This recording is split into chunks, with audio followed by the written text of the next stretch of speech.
10 seconds remaining. 5 seconds remaining.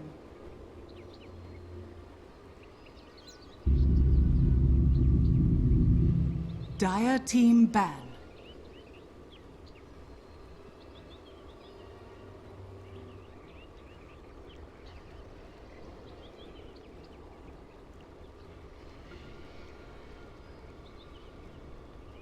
Ten seconds remaining.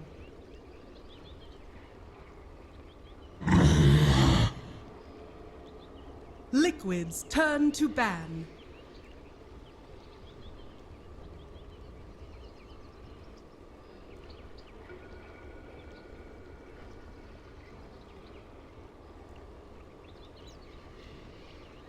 Ten seconds remaining. 5 seconds remaining.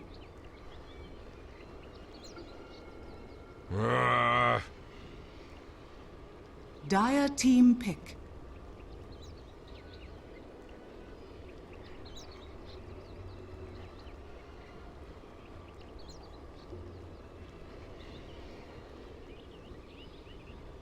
Bat Rider! Liquids turn to pick.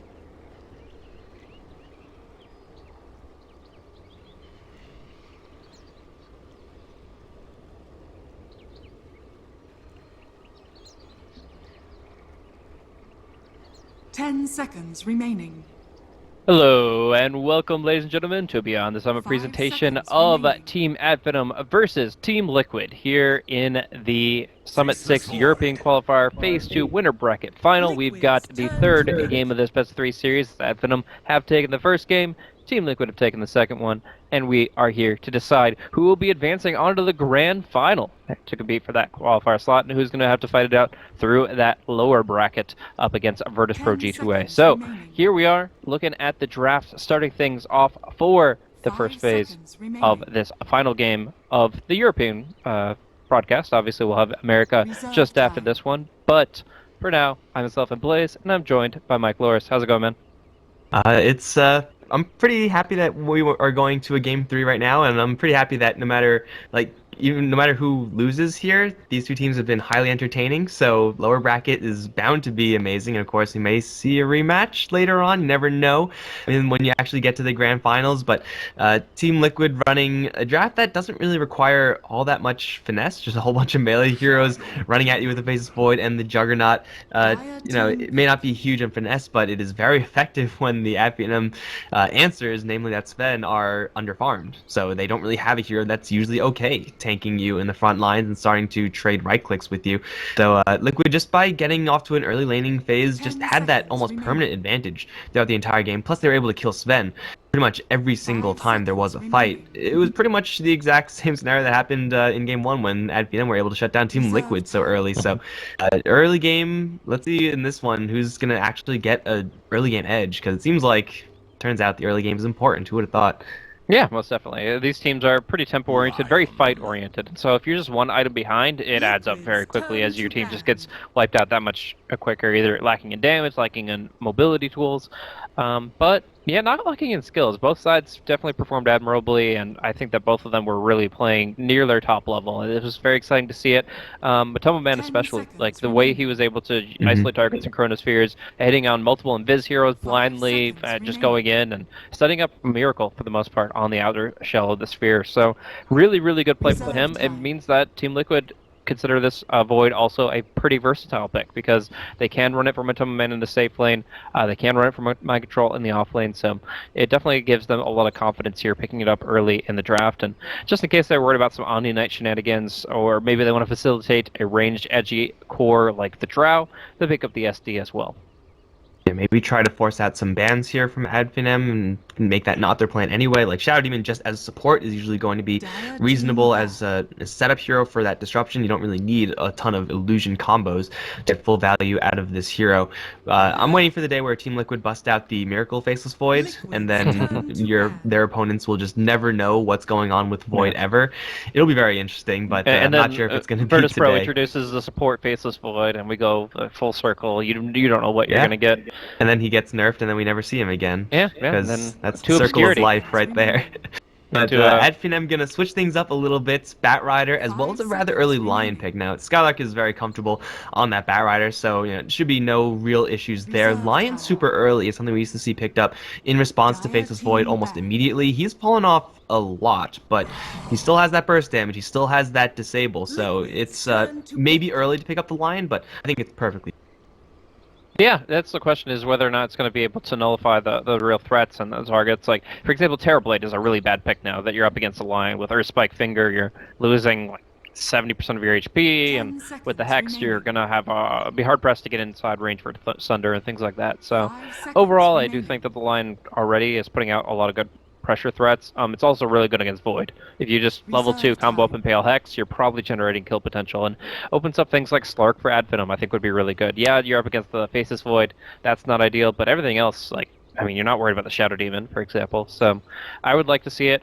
They already have like the vision advantage with the Bat Rider. Adding the Slark on top of that could really allow them to take control of the map early on, but we'll see what Madara really wants to pick up here. Obviously, still plenty of his heroes in the pool. Yeah, it does seem like Madara usually gets priority last as far as the hero that he's going to play, because he plays everything okay. Team Liquid go ahead and get a Pudge, which I'm a big fan of Pudge being kind of in the meta nowadays. Lots of teams experimenting with him. I don't think we've seen Liquid play him recently. Again, Kuro not many played it officials at from Liquid. the last summit, actually, Summit 5. Kuro picked it up, and Okay. they prefaced that because I think Wings picked it up in the game before, and they were commenting on the couch saying like, "Oh yeah, no, it was Blitz. It was Blitz on the couch watching I think Wings play, and it's like, yeah, we've practiced it a little bit." And yeah, Liquid have run this a couple of times here. Kuro's got some solid Pudge beneath his belt. We're going to be seeing just the Juggernaut pickup here. A little ambiguous between Thug and Madara, but probably Madara. He's definitely that was his comfort hero like a few months back, and then it shifted a little bit. But as it is right now, Kuro's going to be roaming, Kuro's going to be active, Kuro's going to be evolved, and that Pudge is going to look to set things up. We'll see if it's going to be able to do enough in terms of like ganking up the mid lane. I think that matchup between Thug and Miracle is very critical to this matchup, and the fact is that if you can get somebody like a Pudge, just get one really good hook, you can offset that matchup. You can really just tip the scales in your favor so much. So right now, Team Liquid, they're not they've shown everything on the flop here with the Pudge tied, and I don't think that Ad Venom really have an easy answer no matter what it is. Oh, but what patch is this? Did we fall into a wormhole or something like that? Tidehunter is well, still good enough to pick for sure, but usually you're not going to see him. Earthshaker, I don't even remember last time I've seen him being picked up. You're looking at a lot of melee heroes. You're looking at Pudge and Faceless Void heroes that are worth disrupting when they try to perform their combos or when they try to Chronosphere you, whatever. So Fissure does look like it's going to be pretty much an all-star here for the Ad Venom squad, assuming the Earthshaker is actually able to get off to a decent start, which is always the question for Shaker. It's how much are you able to set up kills, save allied heroes? Are you going to get any experience or gold? Because sometimes the answer to that is just going to be no. So, I'm usually on the fence for Earthshaker. This game I definitely see its value, but for Liquid, getting the Tidehunter now, they have ways of slow sieging except for damage. They just need some sort of benefit with the Shadow Demon. I feel like Shadow Demon's just kind of in Liquid's draft right now, and it's not really going to combo up with anything just yet. It's still a great defense up against the Jug, up against the Bat Rider, but offensive power of the Shadow Demon is, I'm not really sure about it yet. Yeah, it's going to be pretty interesting here now. Thug snapping up the Invoker before Miracle can grab it up for himself. Now, obviously, you can pick up something like a Templar Assassin, which would be pretty good in terms of dealing with the Juggernaut damage output, as well as laning really well against the Invoker. But it's not something we've seen really much from Miracle most recently. So, yeah, there's plenty of options. He knows the mid matchups really well. He'll find a way to optimize this. But right now, I mean, the OD was banned out first, so you're probably looking at something that can control it pretty well, and just kind of at least do-si-do with him. Slark. It's gonna be Slark. Okay, so I was thinking Slark. Actually, when I saw the Earthshaker and Tide, because of the fact that they're good counters to it, and usually when those kind of heroes are put in the air, it's kind of like, oh, because they're thinking about the other team might pick it and they're a little worried about it. Let's not necessarily ban it, but prepare for it. And they prepared for it. They have the Lion, they have the Earthshaker, both really good against the Slark. The Bat Rider less so. But Man gets to pick up what kind of made him famous in my mind. When he was a captain for the 4 Anchors and the Sea Captain, Man Slark, that was all the rage for quite a while. Like he felt like he was the best Slark in the world for just a week there at least. And yeah, bringing it back. Bulba going to be supporting him on the Shadow Demon while Kuro does whatever the hell he wants on the Pudge, and it's setting us up for a very interesting game of Dota 2. Dude, did we get the reads or did we get the reads? Miracle is going to be handling the Faceless Void. 10 seconds It's remaining. not too late, of course, for Liquid to make some swaps, although I 5 don't seconds expect remaining. those to actually happen. So, lanes from Liquid going to be very interesting. I was thinking more along the lines of how do Liquid like fit in this illusion power of Shadow Demon, get like a sniper or something online, but the Slark is a much more direct way of going in for it. Again, it's a very, very melee heavy based draft for Liquid. Seems to be like that's something that they're completely okay accepting. With the kind of pseudo range initiation of the Pudge, how he behaves very much like a ranged hero, it does seem like that is something that they can get away with. Shadow Demon setting up for just Slark combos is definitely a real threat as well in the early stages. I do like Finem's draft because it feels like it's very safe. It feels like it's just a very conventional, kind of a little bit more of an old school draft. Just Invoker getting a lot of space provided to him by the Earthshaker and the Bat Rider, so Thug can just do his thing. TP canceled from Bulba here. He goes in, tries to grab the courier while TPing, just trying to grab all the items as quickly as possible, and then usually you shift queue it. You TP and then you shift queue the courier and make him run all the way back home like the poor little donkey he is. But no, Bulba not only faces the shame of having a generic, non-cosmetic courier, but also canceling a TP to start the match off. Well, to be fair, there's also a vanilla courier on the other side. So. Okay, well we're just done here. Honestly, Yeah. who wants to cast a game with 2 vanilla couriers? Like, what's the point of playing Dota 2 when you've got, Sparky here, the generic dire courier, walking through? Just, I want to see some Riki snipes, Inferion. We really did fall Bounty into a Hunter. wormhole. Like, hero pick-wise, like Earthshaker's picked up now, and we have a time in Dota when there's no courier skins. 30 seconds to battle. It's a dark, dark place, my friend. But, here we are, starting things off. Kuro's probably going to start off with the Rot. They actually saw his boots with a Sunstrike, so they know that he's going to be very heavy in the roam, and Bulba's going to be the one that is suffering in terms of net worth. But beyond that, Mind Control, probably going to be prioritizing Ancients. But what do you think about this double Fairy Fire opener? Like, usually you can see Mango for, like, extended regeneration. It's definitely within the cost of a double Fairy Fire. This gives them the better burst healing, maybe an extra Kraken Shell. It's very interesting.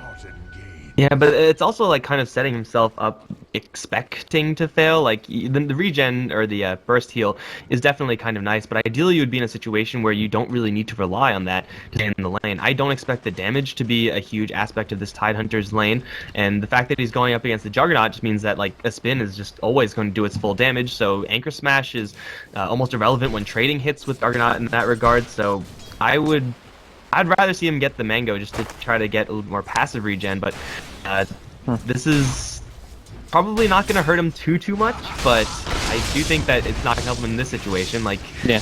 nice Fairy Fire, nice damage. That, You're still that going can to take help an quite a absolute bit. truck ton of damage.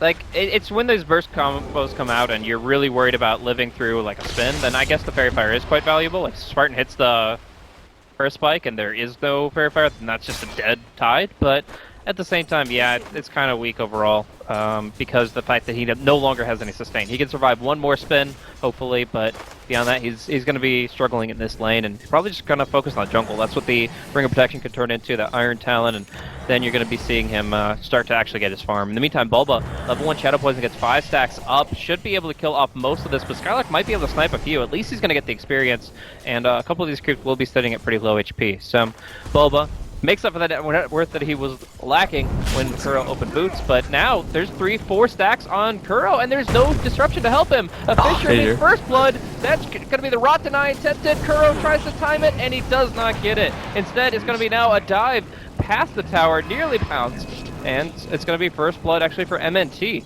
of all the heroes here.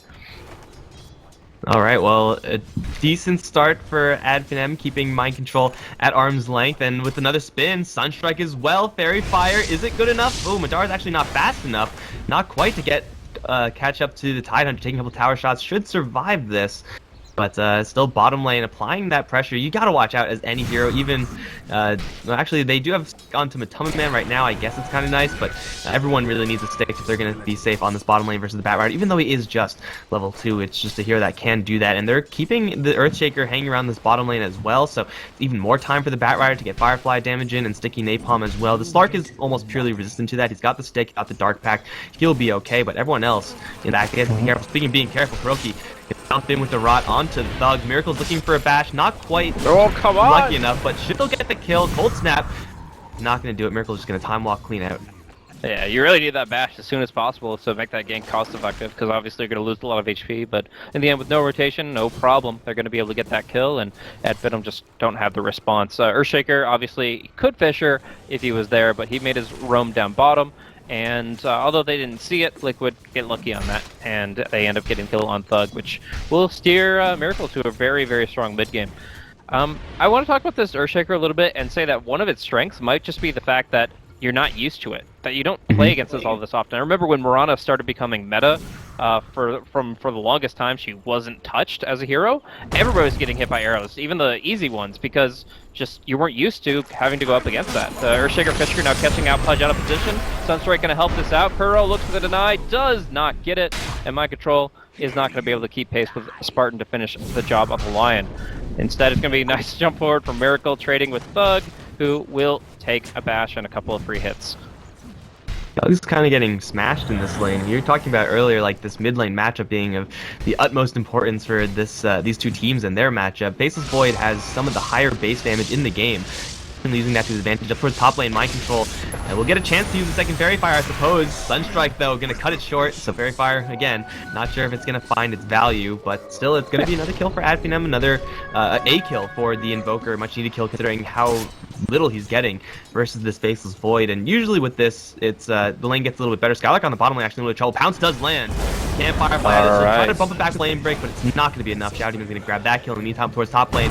Kuroki is going to get fissure walled off. There's no great angle for his escape, and a nice spike from Spartan also, keeping Mind Control out of this fight. Spin is there, Rod sign, no, again, quite gonna do it, so it's another kill for the Dire, and this Tidehunter, only being level 3, just can't really help out his allies enough. Yeah, this Earthshaker is catching them off guard multiple times over, fully blocked off, and again, it's just something that you're not used to. If you overstep a little bit too far, they find the angle. It's not even like if you're too far forward, it's just if the Earthshaker's like too far left or right, he can find that kind of cross or fissure that will allow you to have no real escape. In the meantime, I don't really care about like the opener from Mind Control as far as like his Mango or his Fairy Fire, but I kind of am bothered by the fact that now he's still trying to contest the lane when he's already struggling. Like if he would just go Iron Talon and jungle, as many offlaners are a little bit too stubborn to do, but if he would get guaranteed progression towards like Arcane and Mech. Instead, he's putting himself in danger, and it's probably going to cost him his life once again.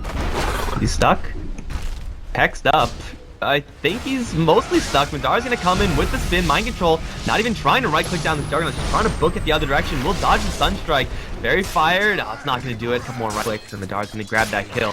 Perhaps a little bit too close for comfort there from the Finem squad, but still, it's Tidehunter going down again. I mean, I kind of understand it because he's still getting experience. But there's no gold vault here. Skylark on the bottom lane now getting his jumps. Everywhere in this having a really hard time 3 stacks here. poison. Is he dead? One more stack is required, and it's gonna connect. He walks right back into it, and will go down. Shadow Poison doing its job. 4 stacks, 2 kills. Bulba 2-0, starting the game off. Well, this is certainly an action-packed early game start. Faceless Void is gonna find himself though on top of the net worth chart without having all that much help in dealing with this Invoker. And now he's got a Chronosphere with a double damage shout even right around the corner. TP number 1 is coming in. Earthshaker is going to end up teleporting right into the bubble. Thug is gonna get beaten down and will fall before there's a response from the Earthshaker. But now everyone's coming in. Bulba does not have enough mana to cast anything substantial. They stun up Miracle in the back end. He's gonna time walk that out. Has a lot of mana left. Bulba's going to be chased down by the Bat Rider. He will be the first one to fall as Miracle is going to be hit with a couple stacks of Napalm. Doesn't have a wand or a stick or anything. Stuns coming up online. No. There it is. Going to wall off Miracle. He's stuck in the corner and he's going to go down. Juggernaut was also able to kill off Mind Control for the team time. And looking at Kuroki as well. Yeah, at almost. the end, just feasting. Yeah, doing really well right now. And obviously, like, and Sunstrike almost hits on Kuro as well. Just going in, you got that level advantage. Meteora is able to get out that Omni and just break down the Tide, no problem at all. Spin Omni, and the hero just doesn't have enough health to work with. So beyond that, I do think that there's a chance that we could have seen Miracle live if he had gone for the southwest time walk. Instead, he goes down where the Bat Rider already is. So the Bat Rider, oh shoot, as I miss a kill. Unfortunately, Bulba making plays happen where you just wouldn't believe it. And I do believe that it was just a really low HP Juggernaut, but even still. It's a Shadow Demon getting a solo kill on a Juggernaut. Anyone getting a solo kill on Juggernaut is a big game, let alone he just got Shadow Demon. Inker, Now 4-1. Inker Smash, Disruption, Poisons. Like, it wasn't even 200 HP, but he gets the freebie at a critical moment, as you really need to keep pressure on this Jug, otherwise he's going to snowball. But yeah, in the end, now Finem are going to be having this kill advantage. They haven't even used the finger yet, and Spartan is probably going to look to drop that one on mid. Dara's back up towards top lane. Oh, this should be a kill again. Here comes Sunstrike, Finger, kaboom! Lane. Dara is booking it out. Mind control, not quite level 6 though, but faces Void, and that's Lion versus Void in a nutshell right there. Yeah, really just taking full advantage of this Exort Invoker and the amount of burst damage that he presents to his team. They have so much quick kill potential with these heroes, either isolating targets or just putting out a ton of burst damage against them, and it's been really difficult so far. We haven't seen enough from Kuro either. We've seen good Pudge games from him, bad Pudge games from him, but in this one, so far it's non-existent. He really hasn't been able to do enough other than like a hook on mid. Hanging around the top lane also, not really a great place for opportunities, since the only hero you're trying to gank is probably like the most Pudge resistant hero in the game in that Juggernaut. You're gonna get a little bit of help as well. Lion and Shaker are gonna smoke up, try to get rid of some of these heroes from Liquid. They knew that the Shadow Demon was hanging around here for a long time. Opportunities though, not really great, as they have to go for the Tidehunter instead, who they already killed off quite a few times. They're not going to say no though. Yeah, Dara does have an Omni Slash, and there should be a wall here. I don't see Mind Control escaping the wall. Yeah, but they have to make sure that he doesn't get a TP away, so they have to keep vision on him so that they can follow it up with any kind of stun. And it's going to be actually Invoker to claim the kill, which just gives that much more to Thug. He's going to have that Midas very soon. But it's a nice little smoke play, and it's just another kill for the Tide. Like you said, he's died a lot, but at the same time, like that means he's nowhere near Mechanism, he's nowhere near Blink Dagger, and in the meantime, your supports on Adfinem's side are gaining so much in terms of net worth. Like we see the Earthshaker is 400 net worth above the Tide in the offlane. That's really, really good for maybe next time as he gets to build himself up. And while we have talked about the fact that we haven't really seen a lot of Earthshaker recently, there are a couple things that really helped him in the past few patches. The fact that every hero gets 50 more mana to start with obviously really helps his limited mana pool, and now these infused raindrops I think are really good, as he is still able to do a lot with the mana regen. Martin caught with the Purge. Miracle is right around the corner, and he will, well, not even be needed to hook him away from Miracle, and should be able to take him down with the other heroes. Denied, Miracle, denied, but it's still a Lion kill, and they're Thug, circling with the top of man as well. On the Thug, Pounce is gonna connect. Michael walking in with the Ravage. He will deploy it just to kill off this Invoker, and they will get him. Kills for Liquid, and the tower is not too healthy either, so it should be a nice set of kills there for the Liquid side, rotating everyone in. Tidehunter kind of being stubborn about staying in that top lane, but bottom line, he does have the Ravage, even though his farm may be slightly behind. Yep, so still committing with the Ravage and getting the kills they need. Like, there's no question in my mind that's the right play. You build up a lot of net worth that you were lacking, and kind of stymie the deficit. You get the fact that you get the tier 1 tower in mid, you get to put more pressure on Batrider's jungle, which they now have warded up. Even Kuro hooked a creep out from under his nose.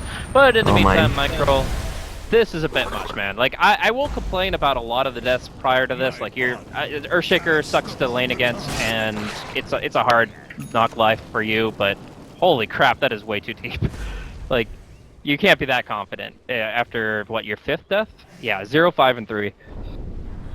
Well, at least now he has the Iron Talon. There was no one really jungling on the Liquid side throughout this entire early game phase. But they could have now he has the Iron Talon. Like, if you're gonna get the Iron Talon, just get it when you can. Like, yeah. The fact that he went Windlace actually is just so frustrating now, because he still had to go back to the kind of mediocre farming item, and he's still going to be jungling for the next 10 minutes. They have a double stack of Ancients. No other camps are stacked up, which, I mean, is probably just maybe even just better for Mind Control. Definitely at least worth his time, as opposed to going back up towards that top lane and dying like the third or fourth time, but now he's actually able to get some gold along with that experience. Tidehunter will eventually recover this game, but on the other end, it's the Batrider who has been killed off a couple of times. Still has drums, is level 8. His contribution is going to come, seems like, a lot sooner than the Tidehunter, and given Liquid's heroes, should be pretty hard for Liquid to deal with outside of just having the Shadow Demon in the right place at the right time to bubble the bat or whoever's hit with the lasso. Yep, so Slark realizes that there is an Observer Sentry combo on the cliff there as his Shadow Dance does get revealed, but even more importantly is that Finem know that there's a Shadow Bladed Slark walking up top, and they have some really good Sentry Observer duos to deal with this. For those that play your pubs and just are food for Slark or your teammates are, these kinds of combos of Observers and Sentry Wards is exactly how you deal with the early Shadow Blade pickup. And yeah, they're going to get rewarded, like I said, but that gives them intel. That keeps the Lions safely farming and then keeping out when it gets a little bit too much. And they're just going to put pressure down bottom, where I really do feel like there's plenty of kill potential, if not a free tower. And Thug is pretty far behind the rest of his squad, but he does have now a fresh hand of Midas, Sunstrike support, as well as the fact that Liquid don't know who's behind this Juggernaut, so it looks like they trying to do something similar behind Miracle up towards top lane, but it's of course much slower, and it's already kind of lagging behind to begin with. Tubman's Shadow Blade is very clearly revealed at this stage, so it's not going to be a surprise for the Finem squad. They'll carry their sentries and whatnot. They'll tower gain for the Finem squad, and they'll be able to keep shoving it out. They don't really Roche all that well. In fact, neither side, they're particularly great at killing off Roche, so it's probably not an objective that they're going to gun for first. But there's a Chronosphere, another Chronosphere on Miracle, and Liquid have the Ravage as well. Around these times, you want to use all your big teamfight ultimates whenever they're up. Okay. So Liquid did get 2 blips on their scan there. Kuro really on point with honing in on certain targets, but Vidara looking for that spin TP away if necessary, and I would say it's going to prove that way, as we do see multiple heroes coming in. Some-Man does get the Dark Pact off and will break down the Hex. There's going to be a Sunstrike coming through. Omni Slash onto Kuro, though. He's going to have to rot. No, he's just going to stay. He's going to eat. He's going to devour Vidara right before the Finger of Death comes through, and now the Fisher comes through as well. The spin and the Healing Ward allows him to survive. They're going to have to pop the Chrono just to bring him down. Madara lives through it all at this point, and finally will meet his demise, but MNT turns it around with the Echo and puts some major damage across the board. The problem is this fight was already ill-advised to begin with, going in like 3 versus 4, and bringing more heroes just brings more food to the platter here. Oh my goodness, this Tidehunter, he can eat a Plankton, he can eat a Krill, now he can eat a buffet of Dire heroes as they march down bottom and they die one by one. That was almost perfect from the Juggernaut juking into the trees, then straight Omni Slashing the Pudge. Taking that Dismember off the table immediately would have, at the very least, kept them alive, and they would have then been allowed to use Finger of Death on a non-Pudge hero to get, maybe a little bit of better exchange there for Finem, but of course, Omni Slash RNG is never going to be kind to you when you need it, and Finem were already really far in without having the backup of their Invoker outside of that Sunstrike, and with their heroes, Sunstrike, at least guaranteeing a Sunstrike every single time, is not quite in the books until the Batrider gets some way of enabling the Flaming Lasso to land very quickly every single fight. So Liquid, they just kind of punish the fact that Finem are going a little bit too deep, are a little bit too comfortable in this game, and the Slark finally gets some action with that Shadow Blade as well. It's not an item that you want to get and then sit on. Yeah, exactly, and he did find that very nice kill with real-time Dark Pact, as we actually see him going again onto Skylark, but not really the kill that they're looking for, not a great opportunity with only Bulba behind. Pretty defensive support for the circumstances, but Ward War's going on across the Radiant jungle, a lot of sentries on both sides here as they just try to make sure that they keep eyes on Slark, but at least for now Slark will just continue to show himself to farm and to work towards that Echo Saber that he'll have in the near future. Liquid are okay with getting just a couple of minutes of time, just farm up. Miracle they're ready to pick up the Vlad's Ultimate Orb up on him as well, and Finem, they do have the Invoker working in the background. Thug hasn't really been involved in a lot of these engagements, but I expect that to change pretty much as soon as Skylark grabs some way of facilitating those fights. Actually, it might change right now. They're going to smoke in with everyone, actually. Thumb-Man is kind of nearby, but he's a tough kill. I think they see this coming, though. I mean, they were all really grouped up. The Lion just got the smoke off the courier. I think they know about the smoke, but the question is, who is able to get the spells off first? Dark Pact just used as a perfect time to go for the Fisher, go for the Hex, and go for the kill on the Tumba Man. No hook out for you, just a kill. And while Miracle does drop a massive Chronosphere, they're not getting any damage out. In the meantime, there's going to be a Ravage onto 4 heroes, but the Omnislash still comes out and puts major damage in. Miracle's able to break off that finger, but in the meantime, Muerta puts out massive damage, and there's the Echo as well. 3 heroes go down for Liquid and only exchange for 1. And it all starts off with that Dark Pack being used on the simple creep wave in mid. Even with no Blink Dagger on Batrider, just that angle and the long range stuns, and the Finem squad able to facilitate that fight. Liquid, they had a pretty good Chronosphere, I guess, but the Faceless Void ended up on the low ground, so he wasn't actually able to hit anything, at least not anything relevant. Everyone was beating down afterwards on the Batrider, and that's kind of okay for Finem since the Batrider already did pretty much the entirety of his job. No one else was taking damage during that Chronosphere the entire time. And that is, again, kind of just a problem with Liquid's draft, or an issue that they kind of drafted for themselves, that the Chronosphere is great as a disable, but as far as enabling lots of kills with damage poured in, there's no Skywrath Mage, there's no Witch Doctor, they can't do that easily. They will, however, be able to find Spartan pretty easily. Poor Lion being left behind by the rest of the team. It's a small consolation prize, though, for Liquid, as Faceless Void's peak in this game is limited, to say the least. Sure. Now, that last big fight, I have to say that it started one of 2 ways. Either they didn't know about the smoke, which there's no way we could know, but I think that they had enough information to at least guess at it. Or, if they did know about the smoke, the Tumba Man took his job as bait a little bit too seriously. Like, he put himself in such a vulnerable position with the Dark Pact, using it like that, and the only way out of that situation when AF do initiate is a defensive disruption. So, if they knew about it, essentially it was with Tumba Man hoping that Bulba would be quicker on the trigger and closer as a hero for that disrupt, and one way or another we'll never really know, but it's a very risky situation to be in when you use your Dark Pact in that aggressive spot. You have the Ravage, the hook out, which was very close to landing. Yeah, that could have been good. A lot of tools there for Liquid. Not really the easiest spells to land, but at least options. They'll have a mechanism soon on Mind Control, so they'll have another way of kind of swooping in and maybe saving the Slark for next time. But for right now, Skylark got an Invis rune. Blink Dagger be damned, you don't need that. He's going to look for a kill on the Faceless Void. There is a Sunstrike, there is an Omnislash here on the Jug. It's more than enough burst damage if they can pull him out from the creep wave.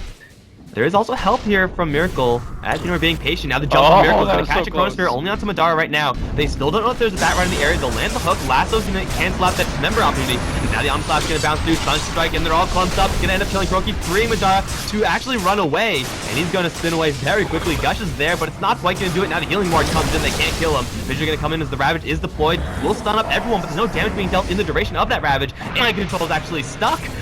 Again, the Fissure, an all-star for Finem so far, will give them another one as the Invoker will snipe the Shadow Demon, and they'll spin down the Tidehunter. Actually, he's able to steal that one as well. Finem turn things around. That Invis rune, patient play from Skylark. Yeah, and it's still, like, that fight could have been really good for Liquid if it had started a little bit differently there. I mean, if the Batrider had gone into the Chronosphere with that Invis rune, they would have found just a perfect pickup. Along with that, of course, like, the Tidehunter, he had that Kraken Chill proc on both the Impale and the Hex from the Lion, so, like, you just need a little bit more. If they had the mechanism up and could sustain themselves, that fight would have been really good, but no ifs, ands, or buts about it. It's Venom's fight.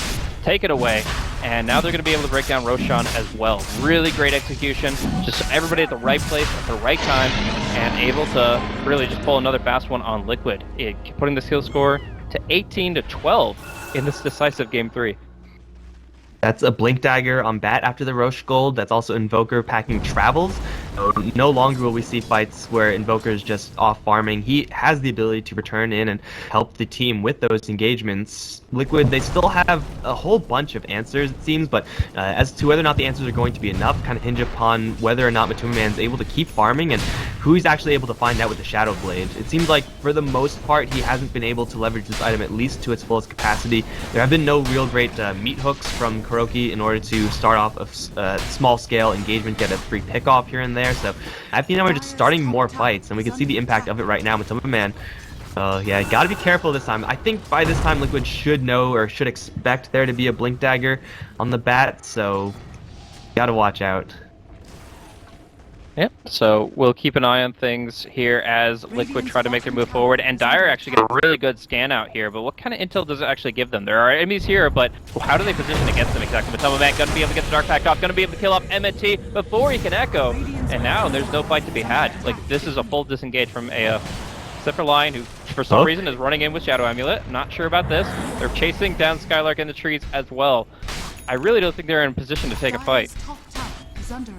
Ravage in 5 seconds. Lion is kind of just chilling here. They probably aren't looking for a fight because Madara's on bottom lane pushing that one. I don't know when you would feel safe to leave. If you feel like there's an observer ward above you, that you're actually just stuck. I don't know. It's a tough spot to be in. But yeah, there's no engagement up top. There's no TP from the Shaker. And Spartan, he stands sentinel on the hill. But all the same, Liquid take their tier 2 tower, and they start opening up the map. Now they can feel a little bit safer about farming the Radiant Jungle as, once again, the kings of the Ward Hill. Someone's TPing in. Oh no, that was huge miscommunication. The Invoker canceled his TP. Madara also thought he was getting back up, so he canceled his TP, and then they both didn't get in. So Madara's stuck here. The Invoker is not here. Miracle is getting a chain stun, even though he does use the Chronosphere, doesn't actually do anything, but he does dodge all the Omni Splash with that blink out.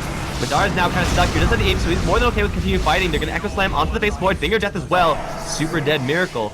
And Finem, even after that kind of botched communication, still end up one kill richer on a useful kill target as well in the Faceless Void, and pull out the Chronosphere, and also see the Shadow Demon. There's a fissure in a couple seconds with a Blink Dagger. I think they got him. He's definitely definitely. There's no way he lives. I mean, just honestly. But at this point, he did his job. He tried to defensively disrupt, and if it wasn't for 3 ultimates committed to the Void, that Void would have lived. They had to commit the Echo Slam, the Lasso, as well as the Finger, all to bring him down. Obviously, they also had to use the Omni Slash, but that was quite irrelevant as the Time Walk came out.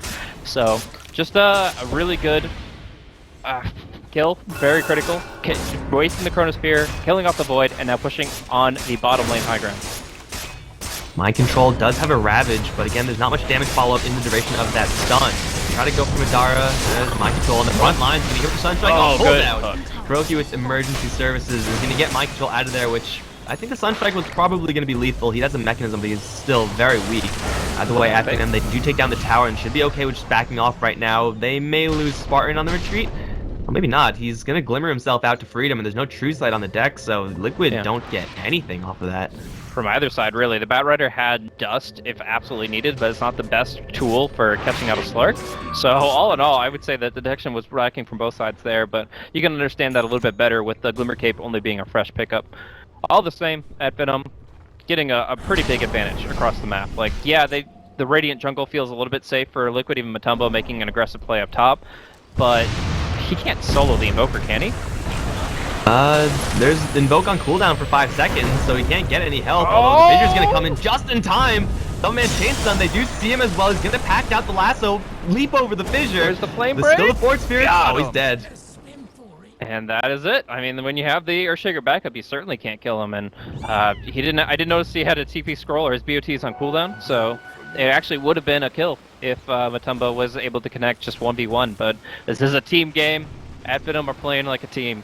They are backing each other up very, very nicely, and it's turning into a significant kill advantage and a long death timer for Mutombo Man. Blink Dagger on the Shaker, helping out and saving that Invoker just by getting in there fast enough. Done that kill on the bottom lane, the Shadow Demon just by getting into the fights. I didn't really see when he got this item, but still it's an item up on the Shaker, and it's not like 50 minutes in the game. So it is going to be M&T guaranteeing almost every single time that he's able to throw out those stuns in an attempt to save his allies. So and this is where Earthshaker pretty much Earthshaker really becomes a counter to the Slark. Like, ground target disable is what kills Slark. Like, if you're able to Burrow Strike him or Fissure him while he's in Shadow Dance, you're able to just nullify him completely. Because yes, he can Dark Pact, then he can Shadow Dance, then he can Dark Pact again. If you're relying entirely on single target, you're not going to be able to shut him down. But with abilities like the Earth Spike, with the Aftershocks, and all of the Earthshaker spells, it's actually really, really effective at making sure that Mutombo Man doesn't get out of control. And that's why the BKB is so important for the Slark here. It should be up by the time he actually needs it. A couple of other big items, double blinks on the Liquid side, so they do have all the means again to make this fight happen. And we saw how much damage Thug still took there. You said in a 1v1, in a true 1v1, that Invoker doesn't really stand a chance. Maybe if he has Invoke, once he has the Item Scepter, he'll be able to get himself a Ghost Walk and survive for a little while longer. But Liquid clearly have enough damage. They clearly have enough setup. They just have to make sure that all of those two land. You have to make sure that you control the enemies with Ravage and the Chronosphere while they're actually taking damage. It seems like they have never really been able to put the two together. It's always Slark with the damage and the stuns happen elsewhere, and there's no damage with the stuns. It's gonna have to be perfectly layered here for Liquid at this point. Couldn't have put it better myself. And in this case, like, the scales have tipped a little bit, and Liquid are feeling a little bit better, because before it was actually 4 Blink Daggers to 0. Finem had so many tools to mobilize, and Liquid had absolutely nothing. But now they have those 2 blinks you mentioned, and they're able to get in and get the deed done. We're going to see a courier sniped up. Actually, Finem not going to be able to get the Diffuse Blade out to the Juggernaut, as Muerta Man will snipe that up himself. And yeah, now they've got an idea of where the opposition is with a Radiant Scan, as well as a BKB and 2 blinks. You better believe they're looking for a smoke opportunity. Oh, Finem are just going to bail out, go their own separate ways. Constantly farming on this Invoker is going to give him that Item Scepter, so Ghost Walk as an escape Slark to be working out more often than not. True Sight here on the Pudge. Sentries, but that's about it. Thug is a little bit too far up. Skylark's kind of behind him, but Skylark can't really help him. Thug's in a lot of trouble. They jump in. Ghost Walk. Where's the sentry? There it is. Couple more right coming. Man, Thug will throw a tornado just for value. Why not? He will go down though. And that's really tough. I mean, you can commit with like a full-on Echo if Liquid are too clumped, but in general, they're not going to do that unless you also go in with the lasso. We do have vision on Skylark. He's going to be able to hook him out. They will cancel that Dismember, but is it enough to get the bat away? For Staff, Blink Dagger, he's going to be fine. But that's a very unique ward placement that actually set up that hook. Yeah.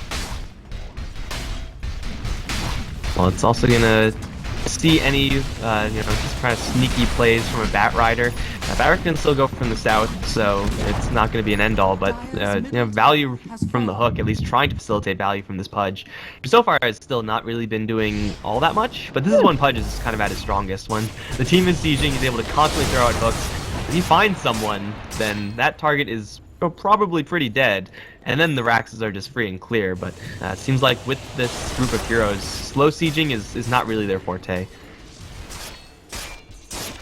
So they do really want to find that Chrono and then maybe get a hook out of the Chrono, but right now they have to find the angle, and it looks like Finem are just making their way down south. Odd to lead with the line this hard, where he doesn't have nearly as much backup, but they pop the Lincolns at long range with the Mana Drain, and they're able to pull him into a very compromised position, bursting him down. They need the Earthquake. They will get the kill on the Void, and now there's no fight to be had for Liquid. We'll get a hook out, and we'll get everybody on the run. Can Skylark keep this up, or is he in too deep? He's going to be disrupted a little bit early. Bulba, he might have just made it so that it's impossible for the Slark to engage, and in the end, Bulba's taken in retreat. Slark thought he might be able to go. Got him. And in the end, Slark's going in anyways, but Man, he realizes there's no lasso, gonna try for something, but now Shadow Dance, there's gonna be a Observer Ward, wrong one MNT, there, but he's under sentry now, and Muerta is isolated. Also to Kuro with an Invis Rune. Can they hit him one more time with the Deafening Blast? He's gonna be fine. Fissure in 3 seconds? No way. That would be a God Fissure. He's gonna hit the trees. Yeah. Not even. Oh my gosh. I mean, that would be insane. You gotta go for it, but... So, I want to talk about like the 2 philosophies there. There's one where it's just cut your losses and run, and realize that there's nothing you can do and head for the hills. Bulba had that mentality. He was like, just disrupt the Batrider, keep running. But something it's like, this Batrider just blinked ahead of his entire team. There's no way that he can actually get backup in this short time frame, so we can just 4v1 this Batrider, kill him off before the reinforcements arrive, and then have an even fight for the remainder with a Ravage. And that philosophy in that moment actually would have been better.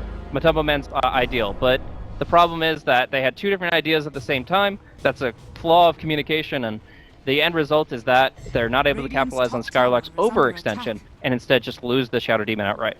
And of course Roshan will fall with that. The Aegis is going to be going Slark to Juggernaut, I believe, and they do actually catch Muerta. Oh man, that's... a gem? I assume so, yeah. You don't find that kill without a gem. So yeah, Skylark did pick that up without me noticing, and they're going to be most likely taking the bottom lane. I mean, Do you see a way they defend this with 55-second cooldown on Slark?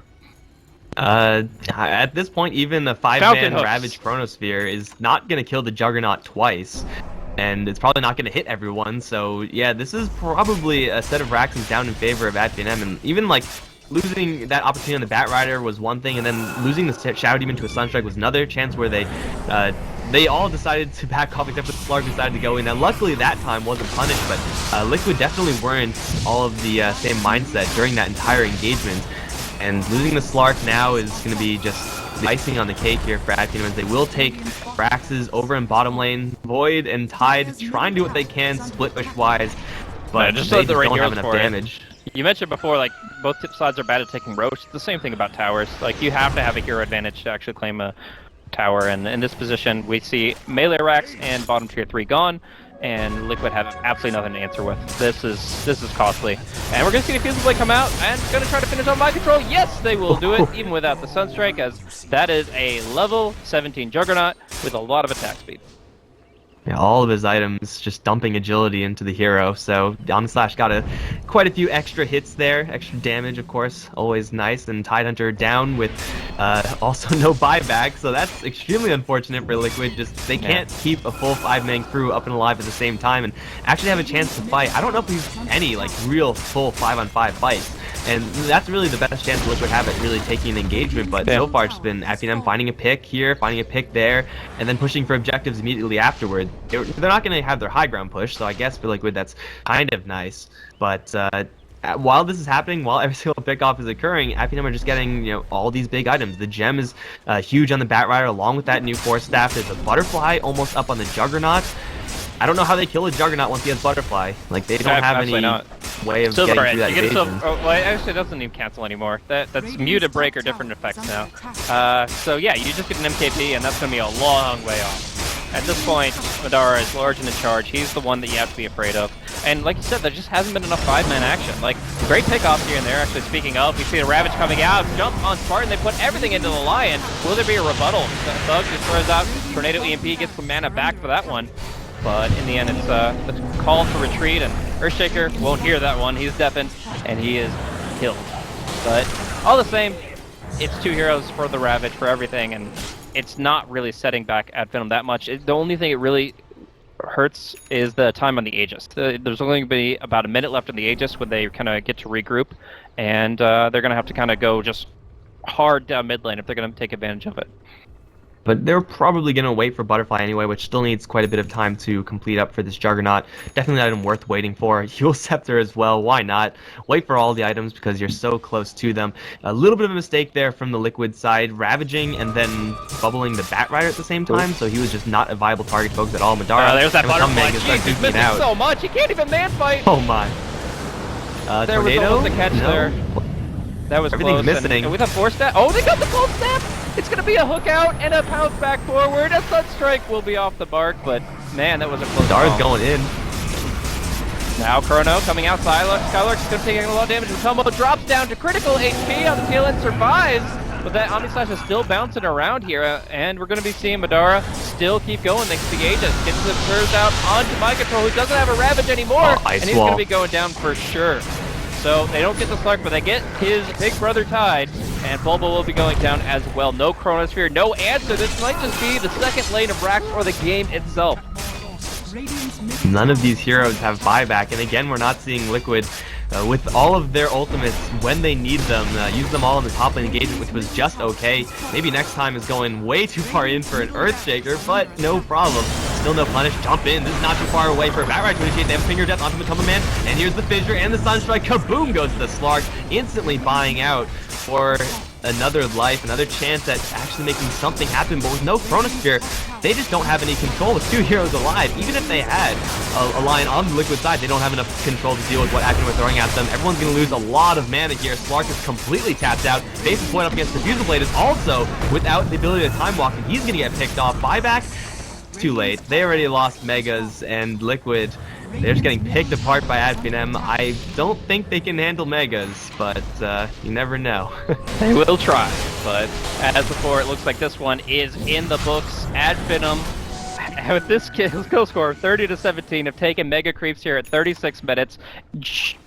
in all practical purposes, insurmountable for Liquid, which would mean Advenom taking the series 2-1 and continuing on to the grand final, while Liquid will have to face off against Virtus Pro G2A in the next match. But let's just talk about where this game went wrong. I mean, 15,000 net worth, that spiraled out of control very quickly, but I feel it came down to just a couple of things. The Slark getting picked off, on the eastern side, but that was following the fact that there was already the pickoff over near the Roche pit. So it just kind of turned from one thing to another. It felt like Liquid were lacking vision despite having the Slark, and they were lacking tools of initiation until it was too late. I mean, we only saw like what, one 4-man Ravage, and the others were 1 or 2. Yeah, it was really just Liquid with no momentum pretty much ever. There were very few hooks as well. This Pudge has been completely useless for the Liquid side. Any other hero would have done whatever the Pudge is doing just a lot better. The fact that Tidehunter also fed away a lot of early game start to the Finem squad just meant that Liquid would have to try extra hard in order to get back to parity, and that just wasn't going to happen. MNT just ends up with all of this farm, incredibly fast Blink Dagger, and look at all the items on top of Blink. The early game start was kind of mean to Liquid, and they never really were in a position where they can get any substantial kills. It should have been when they had the Shadow Blade on Slark. That should be the point where they're like, okay, exactly. Let's go time, let's look for something, but it never happened that way. Exactly. They really only got a few good fights with that Shadow Blade, and the rest was just pick off here and there. And in the end, I feel like Madara is just the one who profits from it the most. I mean, yes, he had a terrible spend game the other time. They didn't really set him up for success, but this time it's quite the opposite. He is large and in charge. This guy's got, as soon as that butterfly came out, like that felt like the nail in the coffin. Either you somehow find a way to kill him off in Chrono, or you just die. You just die. Because this butterfly, like, it nullifies so much of Void and Slark's damage, and you don't really have the magical and pure damage to back it up. Like, what Pudge's hook in December, it's just, it's very finite, it's very limited. And this Juggernaut with Healing Ward, with all of his agi, it's just, he's a little bit too big for them to deal with. And we're just gonna see a quick little combo. Yay, Bulbous saves Miracle, but for what, to what end? It's just too much. We can see this happen 100 times over. It's gonna be about 15 to 20 minutes at minimum before we even see them get outside their own base, and I assume that Advenom will find their opening pretty shortly. Just gotta wait to pad those item slots. Octarine Core on the Invoker, the BKB on the Batrider. You just sell his. You have a Yules? No, that was the Earthshake who had the same exact items and same exact slots, so he didn't have a Yules, but you know, you might as well play it safe, get an Abyssal on Madara, because why not? No pressure being applied to Finem, and Liquid, they are never giving up, never surrendering. So, you know, Warrior Spirit right here for the Liquid side. But I'm not really sure how many heroes they need at the time in order to kill this Juggernaut. Even if he's calling the Chronosphere with Slark beating down on him, I want to say Juggernaut still survives that. Yeah. I mean, this guy has just evolved to the next level. Like, I guess there's something about him being the Elder Sage, Tetsuji Sensei, Mangekyo Sharingan, Madara, Uchiha Madara. That he's gone full god mode. Like, this guy is just unstoppable. Blaze Weeb confirmed, guys. Something like that. I know that's a thing, but I'm not going to try to replicate it. I'm not going to try to look for the copy pasta either. I'm sure chat's got it covered for us. I'm not brave enough. But, yeah, here we are, Advenom. Just circling like sharks, waiting for their final opportunity. I mean, if it's Roche that's available, Cheese and Age is actually going to be the lion, just prowling in the den of peasants. I don't know. What's the opposite of a lion's den situation? Usually it's the peasant gets caught in that. Instead, it's the other way around. But, you know, what of it? Again, this guy can feed like 20 more times and it's still going to be the same game. I mean, could you really see this going like 70 minutes? Yeah, you can get some Maelstroms up on the Slark. Let's, Mjolnir on the Slark, Maelstrom on the Void, Battle Fury maybe on the Pudge. Who knows? It's just like, it's still a position where these creeps are too big. And I'm a huge fan of Mjolnir, best item in the game. So if you're gonna hold this as Liquid, you need to get those items up, and you have to hope that also Advenom don't push off of this Aegis Cheese. I'm not really sure if they can do anything about that. They probably can't, since Advenom are at a certain point just not gonna get any stronger. Even like right now, they kill Roche. Juggernaut's like pretty much 6 slotted, so he can't really get the. I guess you could ditch the drums on Thug to. Is here, there you go. So they do all their items, and now it's time to go. Lion's sacrifice doesn't really matter in the grand scheme of things. Here's Maelstrom number 1. Here's the beginning of the comeback for Liquid right here in this Maelstrom. Yeah, best item of the game. Might as well get 6 of them. Just 6-slot Mjolnirs. That's how you farm creeps. But don't think Finem are going to give them the opportunity. We're going to be seeing the last attempt here for Liquid to hold, and it's going to be a jump here onto Miracle, which will actually be quite limited in its success. Also known as failing. But still, he's gonna be on Monterey. He goes into the base, like he's right next to the ancient, killing off all the heroes. AoE deafening blast here. Thug will be pulled into the fountain. The fountain hook is real, but in the end, Monterey just says, screw this, I'm going for those base. And in the end, it's actually gonna be the Earthshaker that starts cleaning things up with an Echo and a big AoE hit. He's just buying time. He's creating space so that Madara can just burst down this base. But now he gets disrupted. He's going to be taking it his own medicine here as his illusions burn his own mana and burst him down. The Aegis is going to be gone shortly, but in the meantime, he gets to get some crits on mind control and kill off this Tide. No buyback for him, and it looks like no return, despite Miracle going in for the Chronosphere. Bulba dying to the creeps, running for his life, will be going down, and they are heading for the hills, which is not even a safe place as Bat Rider is in on top of them, and that's going to be it. GG, well played. Finem upset Liquid for a 2-1 victory in the winner bracket final of the Summit 6 European Qualifier Phase 2. Well, they clearly didn't have enough Maelstroms by the end of it. Liquid getting just so many melee heroes and putting